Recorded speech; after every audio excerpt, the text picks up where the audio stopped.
Paano nga ba mag-apply as factory worker dito sa bansang South Korea at sumahod ng 80 to 100,000 pesos kada buwan? Kung interesado kang malaman, tapusin mo tong video na to. By the way, ako nga pala si Kelvin, isang dating construction worker sa Pilipinas at isang factory worker na ngayon dito sa bansang South Korea. Ngayon pag-usapan natin kung paano ka nga ba makakapag-apply papunta rito. Ang una mo nga kailangan gawin ay mag-aral ng Korean language dahil yan yung magiging susi mo para makapunta ka dito. Pero ang tanong, paano ka makakapag-aral? Pwede ka nga mag-enroll sa mga Korean language center na malapit dyan sa lugar mo. Or kung wala ka namang perang pang-enroll, pwede kang mag-self-study sa bahay nyo. Pwede kang manood sa mga YouTube, Facebook, or TikTok ng mga tutorials about sa Korean language.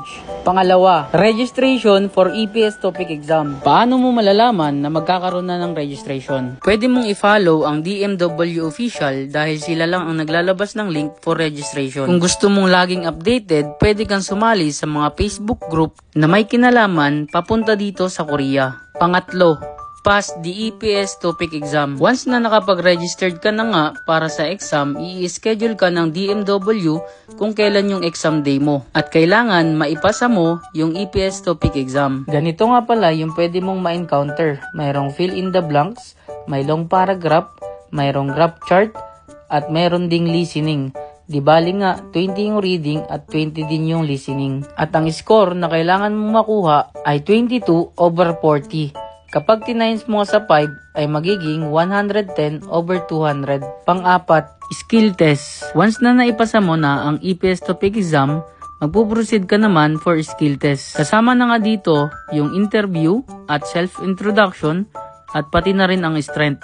Kasama na rin dito yung mga tools na ipapagawa sa inyo or ipapapractice ng DMW. Last KLT21 nga ay ganito yung naging skill test namin. Merong hang-in rings, insert pin, bolt and nuts. Nagbabago nga yan, depende kung anong gusto ipagawa ng DMW. Pang-5, medical. Once na naipasa mo na yung EPS TOPIK exam at naipasa mo na rin yung skill test, magpuproceed nga kayo for first medical. Saan nga ba sila mahigpit pagdating sa medical? Andyan nga yung spot sa baga, TB, HEPA, at yung mga nakakahawang sakit. Kung ikaw ay inoperahan noon, pero kaya mo naman na magtrabaho ngayon, ay pwedeng-pwede ka ngang ma-fit to work as long na buo pa rin yung katawan mo. Pang-6, once na na-fit to work ka na nga sa medical, ay pwede mo nang ipasa yung mga requirements na hihingiin ng DMW. Kailangan mo nga lang ipasa yung medical mo or kung gusto mo namang magpasa ng experience or COE, ay pwede rin naman. Pero hindi nga pala ito mandatory. Dahil dito sa Korea, kahit wala kang experience, ay pwede kang makapunta. Pang-7, once na nakapagpasa ka na ng medical at ibang requirements, papagawan na nga kayo ng EPS account. At kapag nakagawa ka na, dyan mo na nga lang titignan kung kailan ka magkakaroon ng approval na nakapasok ka na sa roster. Once na may approval ka na nasa roster ka na, pwede ka na ngang ma-hired as factory worker dito sa South Korea.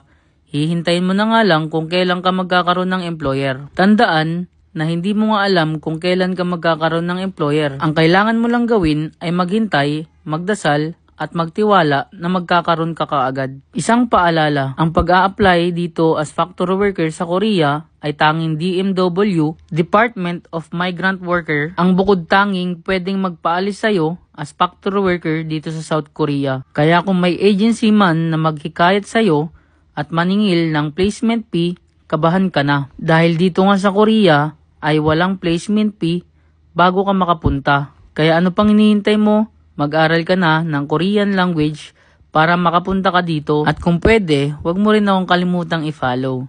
Maraming salamat!